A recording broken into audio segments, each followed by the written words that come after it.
Welcome to the Strategy and Leadership Podcast, the podcast that brings you practical advice, lessons, and stories from senior leaders and thought leaders from around the world. The Strategy and Leadership Podcast is brought to you by SME Strategy, working with organizations around the world to create and implement their strategic plans. To learn more, visit SMEstrategy.net. And now, your host, Anthony Taylor. Hey there, folks. Welcome to today's episode of Strategy and Leadership Podcast. My guests today, Catherine Chabiron and Fabrice Bernard. Hopefully I pronounced those okay. Fabrice is the co-founder and CTO at Theodo Group, and Catherine is the author of Learning to Scale at Theodo Group, growing a fast and resilient company. And why I really wanted to have these folks on today is to share their learnings, to share their experience, to really share a case study in terms of what Lean can do in the non-traditional sector. And so, Catherine, really excited to have you. Fabrice, really excited to have you. Why don't you tell our listeners a little bit about yourselves, and we'll go from there. And then, Catherine, why don't you start us off? Very quick background on my side. I'm not in the digital business. I was in the automotive business, and this is where I learned about Lean, and I studied about Lean extensively. This is where I went to Japan and tried to understand. Lean, by the way, comes from Toyota. We started looking at what Toyota was doing, and obviously they were doing something very different from the traditional industries, and they were very successful at it. So we started looking at it, and in automotive business, we could not do, otherwise we would have been out of the market. So this is my background. Now, I was really studying Lean in automobile, and then started moving to other areas like other industries or services, and eventually digital. And this is where I met Theodo. Excellent. Fabrice? And I'm Fabrice. I'm the co-founder and CTO of Theodo. Theodo, we're an international tech consultancy. We've been helping our clients for 15 years design, build, and deploy tech solutions, so mostly digital, web-based technologies or mobile apps or machine learning algorithms. And the reason we're here is because we really had a key moment in our history back in 2012 where we really got agile. We really got it, and it helped us scale so well because all of a sudden we had this right way of working. The teams were empowered with the customer, with our clients, and immediately we started thinking, wow, if there's frameworks out there that can completely transform our business, like Agile and Scrum had helped us transform the project, the way we delivered projects, then there must be similar frameworks to transform the way we grow the business. We were quite optimistic about that, and then we realized it wasn't that wide. So, I mean, the solution was not out there that easily. We had to look for it quite a long time. But we finally met someone, Antoine Contal, who told us, I was in a similar situation to yours. I discovered Agile. I found it completely, a game changer. But I realized also in a larger organization, it was not enough. And that's when I discovered Lean. And if you want, guys, I can lead you a bit on how to start your Lean journey. And that's how we started. And it was back in 2013, so 10 years ago. Okay, well, lots to unpack there. So one of the things that at least it cut out on my audio that Catherine said, being in automotive, we could not do Lean, as in that was the standard. And then depending on your industry, in software, you have like Kanban or Agile, like for a lot of things, it's standard. And so it's just so interesting when you talk to, and I talk to across all industries doing strategic planning, you have folks in manufacturing, but not sophisticated manufacturing, nonprofit, and they're growing their own systems, and just recognizing that there's the stuff that you take for granted or do normally and operationalize, and there's the things that you take strategically to work on the business. And it sounded like the Agile and Lean strategically had a big impact. So, and the two of you coming together, I think, is really interesting. So what were some of the, 2 or 3 big learnings from that 10-year journey? What was surprising? What did you not expect? Or what was some of the things that you were really, pleasantly surprised to discover as you went on implementing this process? And whoever wants to tackle that question first. Yeah, or maybe I can give you a few spontaneous answers, and Catherine can then add her the point of view she has from being an outsider and observing us. So the first problem is Lean is such a paradigm change that there's so many things that changed in the way we look at things. So I'm going to try to find the top 3. I think the first one was really, I think the first one, I mean, the first big lean change that we had was like empowering the teams on value for the customer. So very concretely for us, it meant that we had this, I mean, it's a funny anecdote, and in hindsight now, I'm like, I can't believe we did that. But at the time we would collect every week the client satisfaction, but we would like only the directors of the company would collect it and look at it. And that was so weird. It meant that despite being agile, despite having the customer in the middle of the team, we would ask the customer what they thought and then keep it for ourselves in our little like boss office. And that the one big change was to say, okay, this is something that the team should know about. This is a great indicator for them whether they're doing a good job or not, because they have like direct feedback. Is it and then we asked the client to give us a rank, a grade from 0 to 10, and then we say if it's below 8, I mean 8 or below 8, then that's not good enough. So we need to analyze it.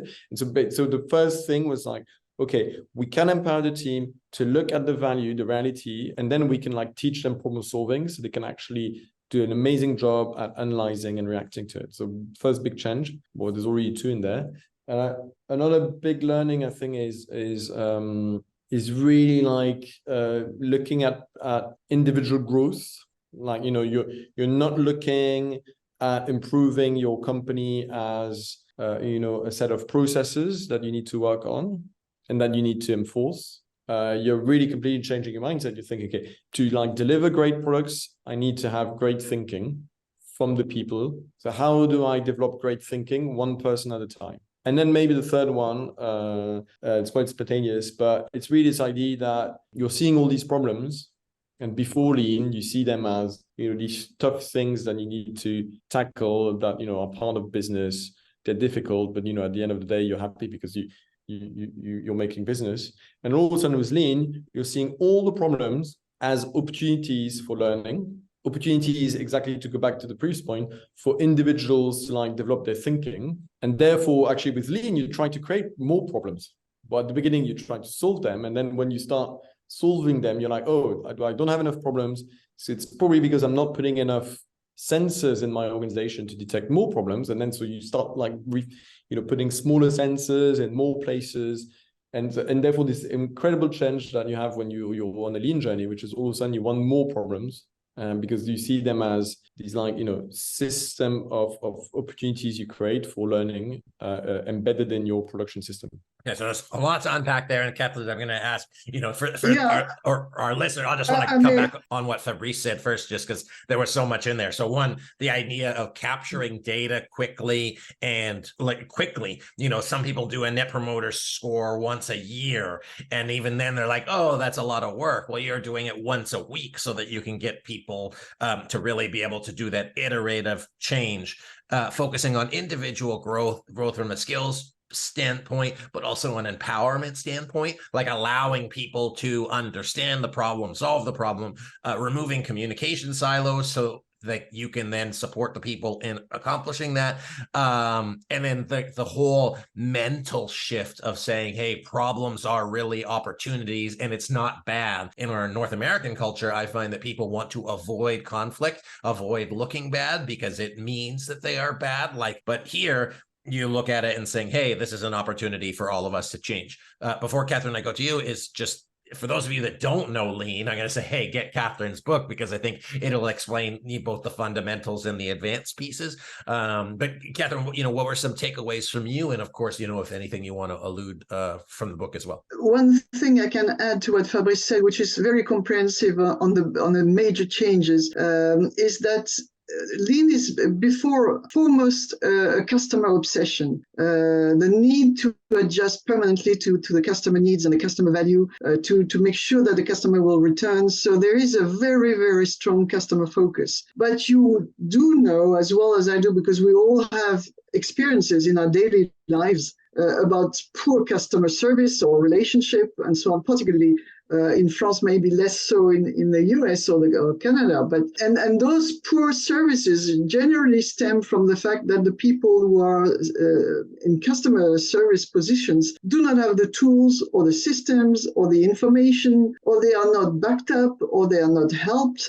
or they are not even empowered to answer our questions. And the whole point of Lean giving a framework. I remember your co-founder, Fabrice Bernard, would say, the framework of Lean gives me the permanent refocus on customer, but the capacity to engage people by giving them proper tools, systems, and enablers of all kinds, and developing, and what Fabrice said is extremely important. It's very tough to do, to create personal, individual progression so that everybody will be more confident. Challenge, it's fine to have challenge. It can be fun at work to have challenge. But if you don't have the proper competence, it's horrible. Challenge goes with competence. You cannot strive and survive in challenge without developing competence. And that's what they're trying to do. How do they develop competence to engage people into exploration and not simply execution? Yeah, absolutely. I think that there's an interesting balance that you touched on there. The balance between competence and resources is that if you have all of the competence in the world, but you're not given the back end support to accomplish it, you don't given the permission to implement a change. You're not given the technology to implement a change. You're not given the people resources to implement a change. Then it's all for naught. And I think that that's where I've seen teams fail, is that they say, hey, we're all in on this thing, but you have to do it on a shoestring budget. You have to make it work. And that's not impossible. It's just, which is it? They're kind of two opposite roads. One is fully bought into this, lean customer focused thing. And then the other is, conserve. Shoestring budget can be a challenge in itself. And this is how Toyota started, by the way. One of the reasons they studied the flexibility of the resources is because they didn't have they had a shoestring budget. So they had to be more clever than the others to build on their existing resources. Can we talk on that a little bit? Because, one of the things that our listeners might experience when they hear this and they say, whoa, this thing is this huge, just even the word lean is kind of scary in its terminology. And the commitment to it is you have to be bought in. You have to have 100% commitment. If anybody's watched the show, The Bear, which is, North American TV show around cooking, they say, hey, focus on the customer experience and everything is measured to the second, which I find interesting in this conversation, but I don't think people would have picked up that context in a restaurant. But let's say you want to have this focus on the customer, you want to improve your systems, you want to do all of that, but you might not have, you're limited on resources like all organizations are. Catherine, where are some easy starting points for teams that want to embrace lean as a part of their kind of organizational methodology? Well, the first thing is the change of paradigm with lean is that you're not going to rely on a few bosses to drive innovation and change. You are going to rely on everybody's creativity everywhere. So even with scarce resources, it's better to have the ideas of 10 people, frontline people, than just one boss that is sitting away in another office. So that's the first point. How do you embrace lean? You do small experiments. First, you need to be willing. You try it in a small team and you start doing experiments and you start changing, looking at the customer. But before that, make sure that the trust is there in that team. Make sure the tools work. Make sure they understand where we're going. They have a sense of purpose. Make sure the bosses are there to help. Because if you don't have this basis for trust, it won't bloom. So if you want to try lean experiments, try it in a team that has a good support, that trusts each other, and they're willing to endure the challenge and explore. Excellent. Fabrice, what about for you? Coming from the chef side of things, you had to put a lot of trust into your team. And I didn't ask, how big you were at the time, but it can be hard to give up control. It can be hard to, empower those people, even though intellectually we want to. It's just actually putting it in their hands and saying, okay, I trust you to make the right decision at scale. How was that like for you as a co-founder, as a CTO, and what did you learn? So first, I've seen different sizes, because in my lean journey started, we were doing 1 million revenue. Now we do 90 million revenue. So, I've seen really different sizes. And the interesting thing is it doesn't cost a lot at the beginning to start the journey. I would say actually it's or rather it's like this very cheap way to start creating, a more value and more profit, because this lean idea is there's waste everywhere. And especially at the beginning, the low-hanging fruit is there's probably a lot of ways that your team knows about, but are just not, nudged and empowered to address.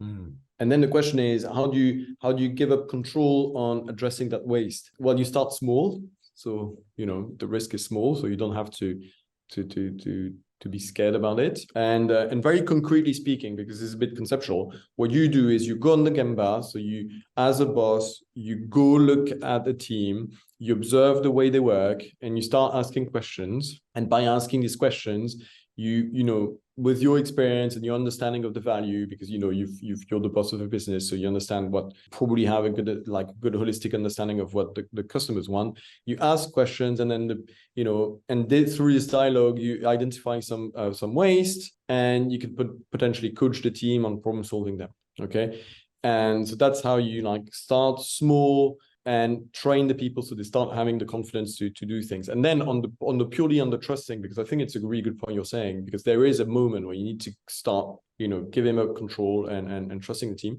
There's actually a way to do it, which is still where you keep this control. And the idea is not to go full on, I give up on my responsibility as the director of the company. It's those sensors. You try to put in place the sensors that show problems. And because you create this culture where it's okay to look at a problem, that problems, you trust that problems will be made visible. You trust that the people will try to problem solve them. And you have to create a culture where if they're not been able to problem solve it, they pull the ungun cord. And in our case, we call ungun basically taking the phone and calling the boss.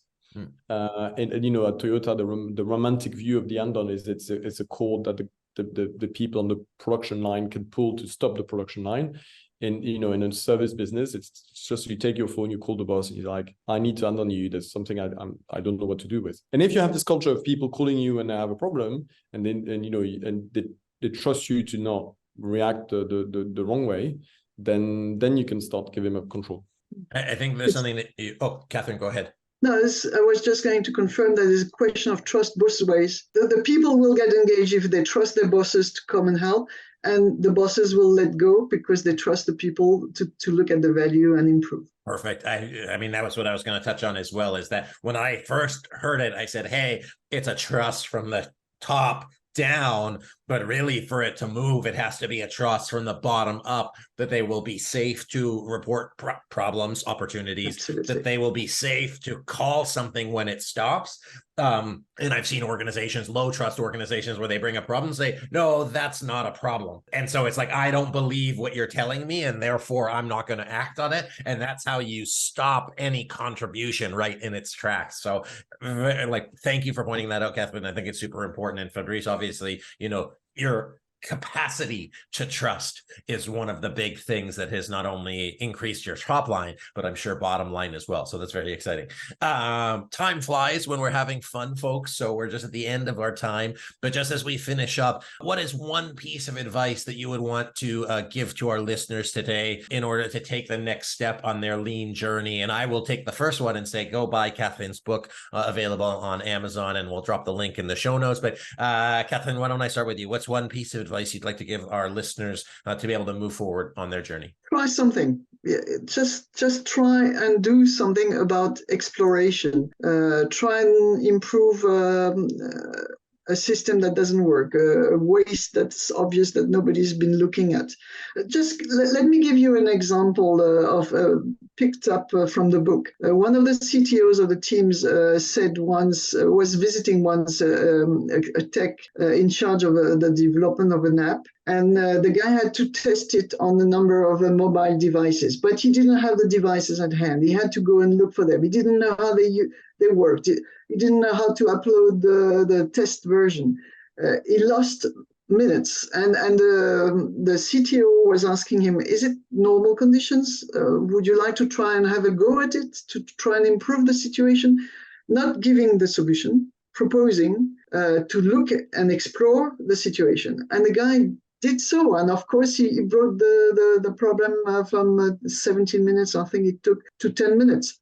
because he allowed himself this time to explore other options, not live with the waste. So it's very much a question of go to the Gemba for the bosses, look at those kinds of abnormal conditions and nudge the people into exploring other ways. Excellent. I love that. Thank you, Catherine. And for Fabrice, how about for you? Number one tip for our listeners in terms of how to move forward. You've already mentioned the best. I think reading books is like that's how we started. Then showing curiosity on the ground, observing your teams, and looking at problems and being super curious about the problem. But that's already been mentioned by Catherine. So the next step after that, we've already done a lot. Okay, I'll give you a different one. If from a leadership perspective, if you just focus on being a leader, what would you recommend to the CEOs, CTOs, co-founders, founders out there in terms of them, moving forward with this, or just in general, a good leadership principle? Look, so I stick to my point. Read the book and go on the Gemba and be curious. That's true. I think the third thing, one thing like more in the leadership team, I think something that would like interest leaders is I think in Lean there's a lot about developing thinking. Good thinking will bring good products. And if you want to lead by example on good thinking, what is super interesting is changing from like a meeting culture of as a leadership team, we meet, we talk, we have PowerPoints, to as a leadership team, we really think hard about our problems and the changes we want to implement. Mm-hmm. What is very interesting is you've got two amazing examples on this. You've got Toyota who have like what they call the A3 culture. So they'll really document like a change they want to bring to the, to a team or an organization, and really document it in like step, there's different like step of thinking, so that you can really understand the rationale, and anyone in the leadership team can understand deeply the reasoning of the person that wants to implement the change. And you've got another example very similar, which is Amazon. And Amazon have changed it slightly to their culture, because they started as a bookseller, so they call it a 6-page memo. But it's the same idea, saying I'm fed up of PowerPoints. The thinking behind the PowerPoint is too shallow, so we're gonna take the time to write 6 pages of good quality text to explain what we want to do and why we want to do it. And I think that's a great, leading by example on, yes, we can think harder as a leadership team, and that, also shows the teams on the ground they're thinking hard, they're documenting their thinking, they're sharing it with us. So when we have a problem, we can also think harder about it. Excellent. Well, I appreciate you both. One of the things, so A3 is, if you don't know about it, is everything that you need to know about a problem should be able to be written on an A3 piece of paper. The 6-page memo is you need to be able to write the 6-page memo, as Fabrice mentioned, and you don't expect people to read it ahead of the meeting. You start the 15 minutes ahead of the meeting reading the memo so that everybody is explicitly on the same page there. So the changes, Fabrice just mentioned it, how the changes we plan will impact the others. It's one of the big company disease and working in silo. So this discussion about the changes are so important. Absolutely. Thank you for that. So there's a lot that goes into it. I think one of the things that I encourage you as listeners to think about is just like raising your standards. It's what you accept as waste, what you think is what you want to accomplish, and then be able to have that commitment. And then the other thing that we didn't talk about is a relationship with an outside partner, because Fabrice and Catherine were partners. And if I understand, Catherine is a consultant. And so being able to bring specialists into your team to support you on that journey, not only because they have a deep expertise in it, which Catherine does, as you will learn from her book and her bio, which we'll include the show notes, but also to have somebody who can provide an external view on what you're doing. I think it's extremely valuable, so that they can test your own assumptions on things, but that you have a partner to sanity check. So Catherine, Fabrice, thank you so much. It's been such a pleasure. I appreciate you just being generous with your time. I know later in the day where you are in Paris, and it's just been just a real pleasure chatting with you. So thank you both. Thank you. Folks, my guest today, Catherine Chabiron, who is the author of Learning to Scale at Theodo Group, and Fabrice Bernard, who is the co-founder and CTO at Theodo Group. So I hope you learned something today about the opportunity to embrace lean inside your organization, to minimize waste, to create a truly transformational culture in your organization by, taking little problems and turning them into great opportunities. So thanks again for watching. Thanks for being here. Thanks for subscribing. subscribing. Be sure to share this with somebody you like. You can even share it with somebody you don't like. But that said, I appreciate you being here. Thanks for watching, and I'll see you next time.